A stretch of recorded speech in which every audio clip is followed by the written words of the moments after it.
the full-time scenes there, as you see. This the moment as Japan found out that they are going through to the knockout stages as well.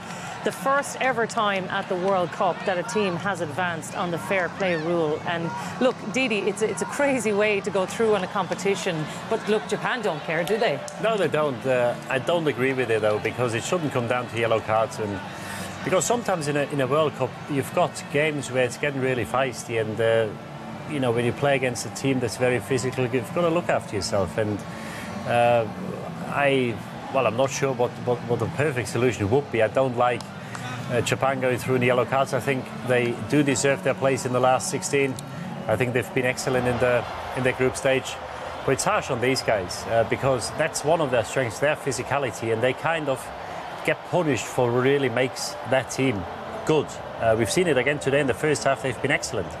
I think they got another 1 or 2 bookends today.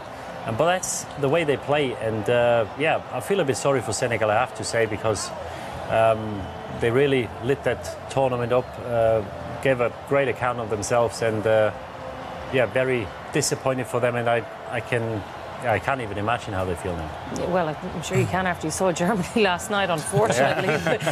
Richard, sorry to remind you of that again. From an African point of view, I mean, we saw similar scenes like this with Nigeria going out the other night as well, and that is the last African team going out. And as Didi says, they are being punished, but they did try to play football. Yeah, they were set up really well.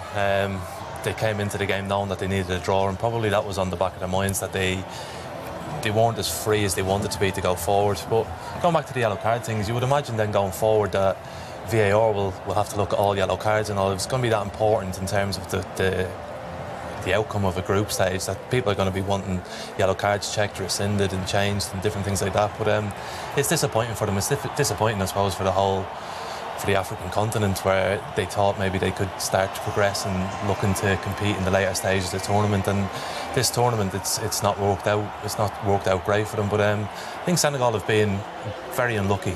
They performed well in the games. They looked well organised, and I actually think if they had got through, they would have went a lot further than what Japan will. I think they would have put a bigger test up to either Belgium or England, but unfortunately, yeah, it just wasn't to be. The thing is, Kevin, they blew a lead against Japan twice. Yeah. I mean, if they'd have won that game, all of a sudden they're in a totally different scenario today.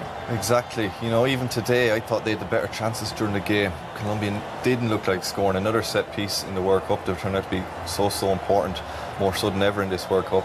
But you have to give credit to Japan. They, as you said, they came back twice against Senegal. Senegal blew that lead twice, so, you know, you give credit to Japan where it's due. Yeah, well, you look at that table there, Colombia and Japan, just confirmation of that going through. And if anybody is wondering about that, the level on points scenario, the yellow card situation, Senegal had 6 yellow cards, Japan with just 4 yellow cards, so that is why they advance on that. They were obviously level on everything else there today, so confirmation that it is Colombia and Japan going through.